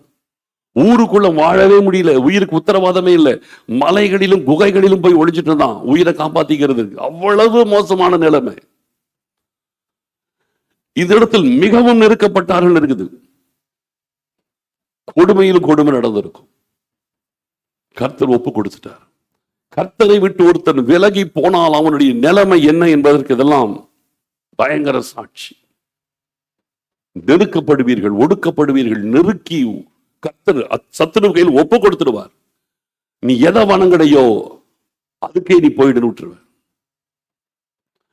அந்த இடத்துல ஆண்டவர் எவ்வளவு கிருபை உள்ளவராக இருந்திருக்கிறார். இந்த வேத பகுதி படிச்சு பார்த்தீங்கன்னா தெரியும். இந்த 6-16 படிச்சீங்கன்னா தெரியும். இதன் நடுவிலும் அவர்கள் இருக்கும் பொழுது நீங்கள் என்னை நோக்கி கூப்பிட்டீர்கள், நான் உங்களை விடுவிக்கவில்லையான்னு கேட்கிறாரு. நெருக்கடியின் உச்சத்துல போகும்போது இவங்க சில நேரத்தில் ஆண்டவர் நோக்கி கூப்பிட்டு இருக்கிறாங்க. ஆனாலும் போனா போதுன்னு கர்த்தர் விடுதலை கொடுத்திருக்கிறார். கொஞ்ச நேரத்தில் அங்கங்க நான் உங்களை விடுவிக்கவில்லையா, சரி விடுதலை கொடுத்தாரே இப்பவாது உணர வேண்டாமா? அப்ப உணரல. சிலருக்கு அது உணர்வே வராது. என்னதான் சொன்னாலும் உணர்வு வராது, ஒண்ணுமே பண்ண முடியாது, உணர்வே வரல. இப்போ கர்த்தர் பார்த்தாரு, உனக்கு நான் உதவி செஞ்சு உனக்கு உணர்வு வரலையே, என்ன பண்றது? திரும்பி விட்டுட்டார். இப்ப கடைசியில் ஆண்டவர் சொல்லிட்டார், ஒரு கட்டத்துக்கு மேல ஆண்டவருடைய இருதயம் கடினமாகி விட்டது. நான் சொல்றேன், அன்பு செலுத்துகிறதற்கு ஒரு நேரம் உண்டு, ஆண்டவருடைய இருதயத்தையே கடினப்படுத்திக் கொள்வதற்கு ஒரு நேரம் உண்டு. தெரியுமா? அன்பு செலுத்துகிறதுக்கு ஒரு நேரம் உண்டு, ஒரு கட்டத்தில் ஆண்டவர் தன் இருதயத்தை கடினப்படுத்திக் கொள்வார். அதான் இங்க நடக்குது பாருங்க. 12 வாசிக்கிற பாருங்க. சீதோனியரும் அமலேக்கியரும் மாக்கோனியரும் உங்களை ஒடுக்கும் சமயங்களில் நீங்கள் என்னை நோக்கி முறையிட்ட போது நான் உங்களை அவர்கள் கைக்கு நீங்களாக்கி ரட்சிக்கவில்லையா? அப்புறம் சொல்றாரு, அப்படி இருந்தும் நீங்கள் என்னை விட்டு அந்நிய தேவர்களை சேவித்தீர்கள், ஆகையால் இனி உங்களை ரட்சியேன். Close, chapter close. உங்களுக்கு எத்தனையோ உதவி பண்ண, இன்னும் உணரல. இனி உங்களுக்கு நான் உதவி செய்ய மாட்டேன், உங்களை ரட்சியேன். நீங்கள் போய் உங்களுக்காக தெரிந்து கொண்ட தேவர்களை நோக்கி முறையிடுங்கள், அவைகள் உங்களை உங்கள் ஆபத்து காலத்தில் உங்களை ரட்சிக்கட்டும். முடிச்சிட்டார். இக்கட்டு காலத்தில் கூப்பிட்டீங்க, நான் விடுதலை பண்ணேன், ஆனாலும் நீங்க உணர்வடையில, திரும்பி அதையே சேவிச்சீங்க, இனி நான் உங்களை ரட்சிக்க மாட்டேன், நீங்க அங்கேயே போங்கட்ட, எங்கிட்டே வராதிங்க போங்கட்ட. இந்த ஸ்டேஜுக்கு வந்த பிறகுதான், இப்பதான் அடியின் மேல் அடியின் உச்சகட்டத்துக்கு போன பிறகுதான் கொஞ்சம் புத்தி தெளியுது. முதல் அடியில புத்தி தெளிஞ்சிருக்கணும், தெளியல. திருப்பி அடி மேல் அடி உச்சகட்டத்துக்கு போய் கர்த்தரை கைவிட்டார். இனி நான் உங்களை ஒண்ணு பண்ண முடியாது போன்ட்டார். அப்புறம் தான் கொஞ்சம் மனம் திரும்பலாம். என்ன, நீங்கள் போய் ரட்சிக்கப்பட்டும் என்றார் இஸ்ரவேல் புத்திரர் கர்த்தரை நோக்கி. இப்ப என்ன சொல்றாங்க? பாவம் செய்தோம். இந்த முதலே சொல்லியிருக்கலாம் இல்லை? முதலே சொல்லி இத்தனை அடிக்கு தப்பிச்சிருக்கலாம் இல்லை? நாங்கள் சொல்றாங்க, இஸ்ரவேல் புத்திரர் கர்த்தரை நோக்கி பாவம் செய்தோம், தேவரீர் உம்முடைய பார்வைக்கு நலமானதை எங்களுக்கு செய்யும், இன்றைக்கு மாத்திரம் எங்களை ரட்சி. ஒரு நாள் விடுதலை கொடுங்க ஆண்டவரே, ஒரே ஒரு நாள் எங்களுக்கு விடுதலை கொடு. கெஞ்ச வேண்டிய நிலைமை ஆயிடுச்சு. ஒரு நாள் கொஞ்சம் ரிலாக்ஸ் பண்ணி கொடுங்க ஆண்டவரே, தாங்க முடியல ஆண்டவரே, ஒரு நாள், இன்றைக்கு மாத்திரம். நிலைமை இப்படி ஆயிடுச்சு பார்த்தீங்களா? இன்னைக்கு ஒரு நாள் காப்பாத்துங்க ஆண்டவரே. உங்களோட நிலைமை அப்படிதான். இன்னைக்கு ஒரு நாள் எங்களை காப்பாத்துங்க. எல்லாரும் எங்களை நெருக்கடி கொடுக்குறாங்க. இன்னைக்கு ஒரு நாள் எங்களை தப்பிச்சு கொடுங்க ஆண்டவரே, நான் நெருக்கடி உச்சக்கட்டத்துல மாட்டிட்டேன், இந்த ஒரு நாள் என்னை காப்பாத்துங்கன்ற லெவல்ல கெஞ்ச நிலைமை ஆயிடும். ஒரு நாளுக்கு கெஞ்ச வேண்டிய நிலைமை இல்ல. இன்றைக்கு மாத்திரம் எங்களை ரட்சித்தருளும் என்று சொல்லி இங்கதான் ஒரு நல்ல டர்னிங் பாயிண்ட் வந்துச்சு. அந்நிய தேவர்களை தங்கள் நடுவில் இருந்து விலக்கிவிட்டு கர்த்தருக்கு ஆராதனை செய்தார்கள். அந்நிய தேவர்களை கூட வச்சுக்கிட்டு ஆராதனை பண்ணல, விலக்கிவிட்டு கர்த்தருக்கு ஆராதனை செய்தார்கள். இங்கதான் பாயிண்ட். அந்நிய தேவர்களை தங்கள் நடுவில் இருந்து விலக்கிவிட்டு கர்த்தருக்கு ஆராதனை செய்தார்கள். அப்பொழுது அவர் இஸ்ரவேலின் வருத்தத்தை பார்த்து மனதுருகினார். ஆண்டவருடைய இருதயத்தை அவ்வளவு கடினப்பட்டு போகும்படி செஞ்சாங்க. எப்போது மாறிச்சு தெரியுமா? அந்நிய தேவர்களை தங்களை விட்டு விலக்கி விட்டு கர்த்தருக்கு ஆராதனை செய்த போதுதான் கர்த்தர் மனதுருகினார். ஒன்னு சொல்றேன், ஆராதனையில அல்லேலூயா சோத்திரம் சோத்திரம் ஒண்ணும் நடக்காதுங்க. நான் சொல்றேன் நடக்காதுன்றேன். ஸ்தோத்திரம் அல்லேலூயா வச்சுட்டு ஒண்ணும் பண்ண முடியாது. எத்தனை பாட்டு பண்ணாலும் ஒண்ணு நடக்காது. எத்தனை தான் அல்லேலூயா சோத்திரம் ஒண்ணும் நடக்காது. அந்நிய தேவர்களை நம்ம விட்டு விலக்காமல் செய்யற ஆராதனை எல்லாம் புத்தி இல்லாத ஆராதனை, புத்தி இல்லாத ஆராதனை. அதான் இன்னைக்கு நிறைய நடந்துட்டு இருக்குது உலகத்துல. அந்நிய தேவர்களை விளக்குறது கிடையாது, பாவத்தை விளக்குறது கிடையாது, பாவத்தை குறித்து எச்சரிப்பு கொடுக்கிறது கிடையாது, பரிசுத்தமாகிறது சொல்றது கிடையாது. வெறும் ஆட்டம் பாண்டத்தை வெறும் பாட்டை வச்சுட்டு ஒருத்தன் ஆண்டவரை பிரியப்படுத்த முடியாது. ஆராதனையின் மையமே என்னன்னு கேட்டீங்கன்னா, அந்நிய தேவர்களை விலக்குவதுதான் ஆராதனையின் பாயிண்ட். இந்த ஆராதனையில் ஆண்டவருடைய இருதயத்தை மனதுருக வச்சது என்னது? அந்நிய தேவர்களை விலக்கி விட்டு ஆராதனை செய்தார்கள். ஆராதனையினுடைய நோக்கம் என்ன? சுத்திகரிப்பு. இந்த சுத்திகரிப்பு இல்லாவிட்டால் ஆராதனைக்கு அர்த்தமே கிடையாதுன்ற நான் இன்னைக்கு. அதனாலதான் பிசாசு இன்னைக்கு ஆராதனை என்ற பேர்ல இன்னைக்கு ஜனங்களை இந்த சுத்திகரிப்பை மட்டும் விட்டுட்டு மற்ற ஆராதனை மற்றதெல்லாம் காட்டுறான் பிசாசு. இது பிசாசோட எவ்வளவு பெரிய தந்திரம் புரிஞ்சுது உங்களுக்கு? இன்னைக்கு இந்த பரிசுத்தமாகுதலை மட்டும் கண்ணுக்கு மறைச்சிட்டு ஆராதனை கிராண்ட் ஆக்கிடுறான். பயங்கரமா போக்கஸ் பண்ணி ஆராதனைன்னா இதுதான் ஆராதனைன்னு இன்னைக்கு பெருங்கூட்ட ஜனங்கள் நம்பிக்கொண்டிருக்கிறார்கள், வஞ்சிக்கப்பட்டிருக்கிறார்கள். ஆராதனை இதுதான் ஆராதனை, எங்களை பாருங்க நாங்க எப்படி ஆராதிக்கிறோம், என்ன செலிப்ரேட் பண்ணி ஆராதிக்கிறோம். செலிப்ரேஷன் முக்கியம் கிடையாது, அந்த இடத்துல காணப்படுகிற பரிசுத்தமாக்குதல் தான் ஆராதனையின் அடையாளமாயிருக்கிறது. அந்நிய தேவர்களை விலக்காமல் ஆராதனை செய்யறதுல ஒரு பிரயோஜனமும் கிடையாது. இந்த கடைசி காலத்துல பிசாசு எங்கே ஜனங்களை கர்த்தர் ஆயத்தப்படுத்துகிறாரோ அங்கே அவன் கை வச்சிருக்கிறான். அதனாலதான் இன்னைக்கு எக்கச்சக்கமான பேர் முளைச்சிருக்கிறாங்க. ஆராதனை என்ற பெயரில் நிறைய பேர் பிசாசு எழுப்பிட்டே இருக்கிறான். ஏன் தெரியுமா? இந்த பரிசுத்தம் இல்லாமல் ஒரு ஆராதனை ஒண்ணு இருக்குது அப்படின்னு ஜனங்களுக்கு காட்டுவதற்காக. பரிசுத்தம் இல்லாமல் ஆராதனை ஒண்ணு இருந்துச்சுன்னா அது வேஸ்ட். ஜனங்களின் கண்களை மறைக்கிற ஒரு காரியம், பரலோகத்துக்கு போகிறதை தடுக்கிற ஒரு காரியம் இது. ஆராதனைனாவே அந்நிய தேவர்கள் விலக்கப்பட வேண்டும். அதுதான் ஆராதனையின் மையத்தில் இருக்கிறது.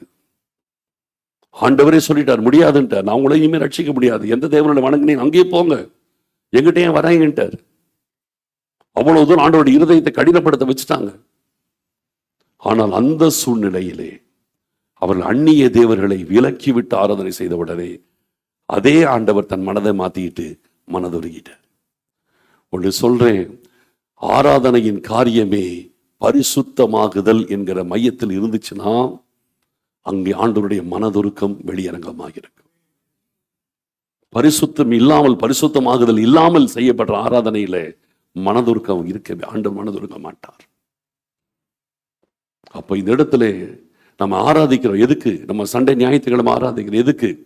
சும்மா அப்படியே பாடிட்டு அப்படியே 4 பாட்டு பாடிட்டு கொஞ்ச நேரம் நடுவில் ஏதோ சில வார்த்தை சொல்லிட்டு ஆண்டவருடைய அன்பு அன்பு சொல்லிட்டு போறதுக்கா?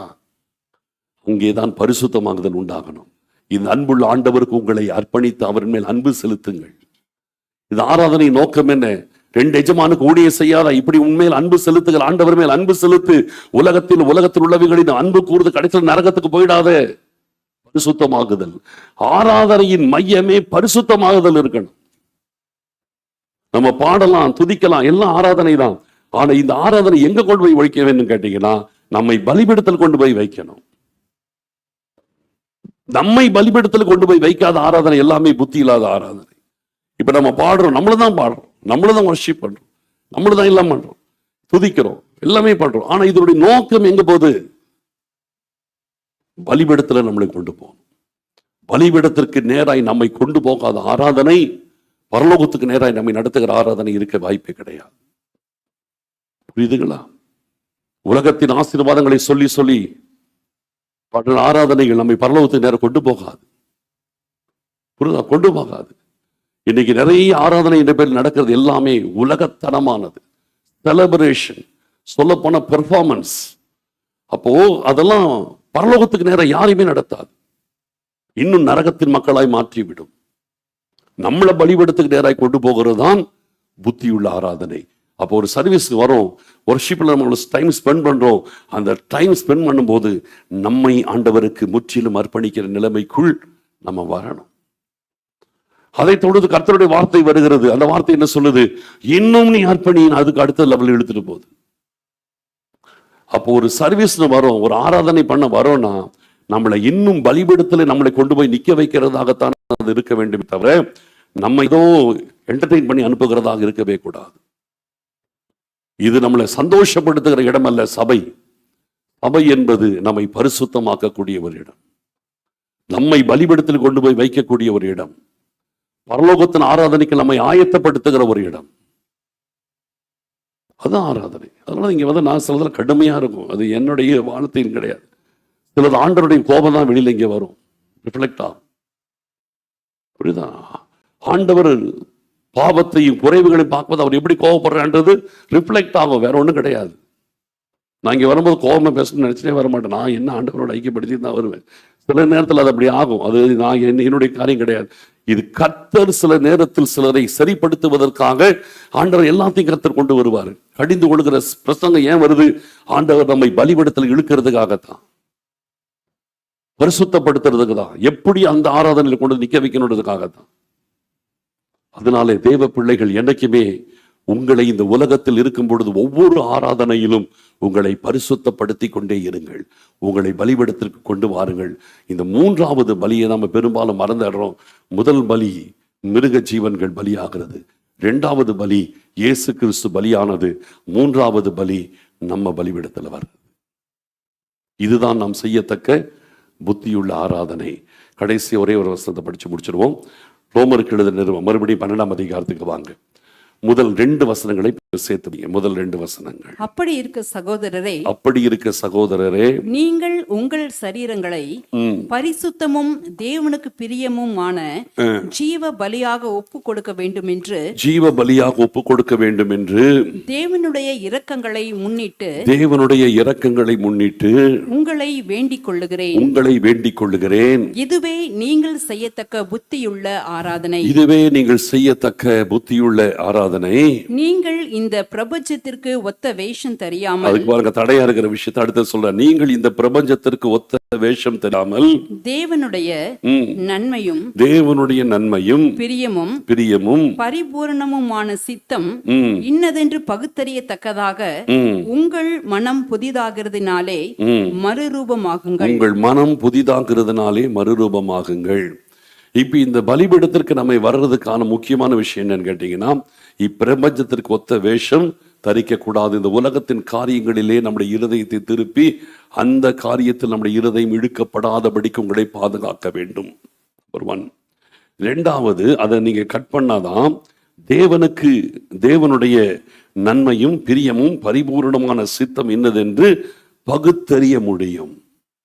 இந்த உலகத்தின் காரியத்தை கட் பண்ணாதான், உலகத்தின் ஆசாபாசங்கள், உலகத்தின் பாவங்கள், உலகத்தின் வேஷத்தை நீங்க கட் பண்ணாதான் தேவ சித்தம் என்னது என்பதை உங்களால் பகுத்தறியவே முடியும். ரெண்டையும் ஒரே டைம்ல வைக்க முடியாது. அந்த காரியத்தை கட்டாங்கிற உலக ஆசைகள், உலக ஆடம்பரங்கள், அதை கட் பண்ணாதான் இங்க தேவ சித்தன்றது நமக்கு என்னென்ன வெளியே தெரியும், இல்லைன்னா தெரியாது. பகுத்தறியத்தக்கதாக அப்புறம் தான் உங்கள் மனம் புதிதாகிறதுனாலே இங்கேதான் அந்த மறுரூபம் வருகிறது. என்ன மறுரூபம்? பூமிக்குரிய ஆராதனையிலிருந்து பரலோக ஆராதனைக்கு நேராக மறுரூபம் ஏற்படுகிறது.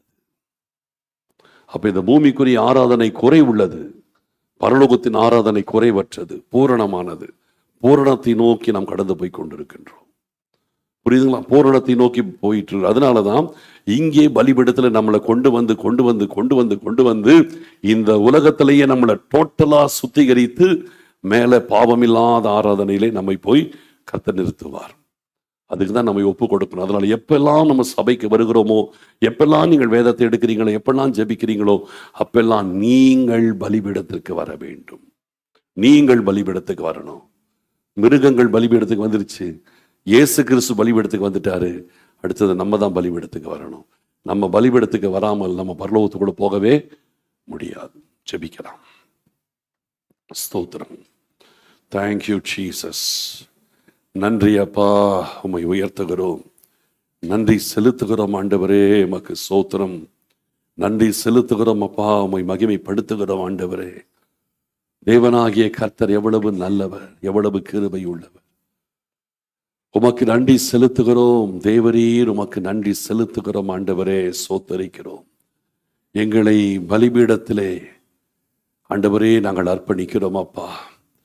பலிபீடத்தில் என்னை பரனே படைக்கிறேனே இந்த வேளை என்று நம்ம பாடியிருக்கிறோம். பலிபீடத்திலே நம்மை தேவ சமூகத்தில் ஒப்பு கொடுக்க வேண்டும். பலிபீடத்திலே நம்மை கர்த்தருக்கென்று அர்ப்பணிக்க வேண்டும். நம்மையே ஜீவ பலியாய் கொண்டு வர வேண்டும். பழைய ஏற்பாட்டு காலத்திலே மிருகங்கள் பலியானது. எங்கள் தேவனாகிய கர்த்தருக்கு நாங்கள் பலியிட வேண்டும் என்று சொல்லி அன்றைக்கு மோசே மூலமாய் கர்த்தர் பார்வோனுக்கு சொல்ல சொன்னார். எங்கள் தேவனாகிய கர்த்தருக்கு நாங்கள் 3 நாள் பிரயாணம் போய் எங்கள் தேவனாகிய கர்த்தருக்கு நாங்கள் பலியிட வேண்டும். எங்கள் தேவனாகிய கர்த்தரை நாங்கள் ஆராதனை செய்ய வேண்டும். அப்படின்னா எங்கள் தேவனாகிய கர்த்தருக்கு அந்த ஆராதனை என்ன? பலியிட வேண்டும். அன்றைக்கு மிருக ஜீவன்களை பலியிட்டு அவர்கள் ஆராதனை செய்தார்கள். அடுத்தது இயேசு கிறிஸ்துவே நமக்காக வந்து இந்த உலகத்திலே பலியாகி உண்மையான ஆராதனையின் முறைமைக்குள் நம்மை நுழைய வைத்திருக்கிறார். மகா பரிசுத்த ஸ்தலத்திற்குள் நம்மை இழுத்திருக்கிறார். இப்பொழுது இயேசு கிறிஸ்துவும் பலி ஆயிட்டாரு. நீ நம்ம தான் பலி ஆகாமல் இருக்கிறோம். நம்ம தான் பலி ஆகணும். உங்கள் சரீரங்களை ஜீவ பலியாய் ஒப்புக்கொடுங்கள். உங்கள் சரீரத்தை ஜீவ பலியாய் ஒப்புக்கொடுங்கள். இதுவே நீங்கள் செய்யத்தக்க புத்தியுள்ள ஆராதனை. புத்தியுள்ள ஆராதனை. இன்னைக்கு இயேசு எனக்காக ஜீவன் தந்தாரேன்னு சொல்லிட்டு பாடிட்டு இருக்கிற காரியம் கிடையாது. நாம் பலியானன்றதான் காரியம். இயேசு கிறிஸ்துவின் சிலுவை மரணத்தையே பாடிட்டு உட்காந்துக்கிற காலம் கிடையாது இது. நான் சிலுவை மரணத்திற்குள் நான் பலிபீடத்துக்கு வரணும். அதுதான் இப்பொழுது காரியம். இயேசு கிறிஸ்து வந்ததை எத்தனை காலம் பாடிட்டே உட்கார்ந்துட்டு இருக்கிறது. அவர் வந்து 2000 வருஷம் ஆயிடுச்சு. பலிபீடத்துக்கு வந்து 2000 வருஷம் ஆயிடுச்சு. இன்னைக்கு நீங்களும் நானும் பலிபீடத்துக்கு வரலைன்னா பரலோகத்துக்கு வர முடியாது. பலிபீடத்துக்கு வந்தாதான் பரலோகத்துக்கு வர முடியும். இயேசு கிறிஸ்துவே அந்த சிலுவை மரணத்திற்கு அந்த பலிபீடத்துக்கு வந்துதான் அவர் பரலோகத்துக்குள் நுழைய முடிச்சது. அங்கே சுய சித்தத்தை அவர் அழிக்க வேண்டி இருந்தது. தன் சுய சித்தத்தை ஒழித்து தேவ சித்தத்திற்கு தன்னை முற்றிலும் ஒப்பு கொடுத்து மணிக்கணக்கிலே ஜெபித்து தன்னை தேவ சித்தத்திற்கு அர்ப்பணித்துதான் அவர் பரலோக ராஜ்யத்திற்குள் நுழைய முடிச்சது. நான் சொல்றேன், உங்களுக்கும் நமக்கு எல்லாருக்கும் அதுதான். நம்ம எல்லாருக்கும் அதுதான். சுய சித்தத்தை முற்றிலுமாய் ஒழித்து தேவ சித்தத்திற்கு நம்மை கொண்டு வந்து நம்மை பலிபீடத்தில் கொண்டு வராமல் நமக்கு பரலோகம் என்பது இல்லை. நமக்கு பரலோகம் என்பது இல்லை. சுய சித்தத்தை முற்றிலும் ஒழித்து தேவ சித்தத்திற்கு முற்றிலும் ஒப்பு கொடுத்து பரலோகத்திற்குள் நுழைய வேண்டும். அதுதான் இயேசு கிறிஸ்து நமக்கு வைத்திருக்கிற முன்மாதிரி. இஸ்ரவேல் ஜனங்கள் எல்லா அந்நிய தேவர்களை வணங்கினார்கள். ஆனாலும் கர்த்தர் அவர்களுக்கு பல நேரத்தில் விடுதலை கொடுத்துட்டு தான் இருந்தார். அவங்க கையில் ஒப்பு கொடுத்தார். ஆனாலும் அவங்க கூப்பிட்ட பொழுது விடுதலை கொடுத்தார். ஒரு கட்டத்திலே அவர்கள் அந்த விடுதலை பெற்றும் தங்கள் வாழ்க்கையை மாற்றிக்கொள்ளவில்லை. கடைசியில் ஆண்டவர் சொல்லிட்டாரு, இனி நான் உங்களை ரட்சியேன். இனி முடிஞ்சிருச்சு, இனி நான் உங்களுக்கு செவி கொடுக்க மாட்டேன், முடிஞ்சு போச்சுட்டாரு. இப்பதான் பார்த்தாங்க, ஐயோ இனி நான் எங்க போவேன்?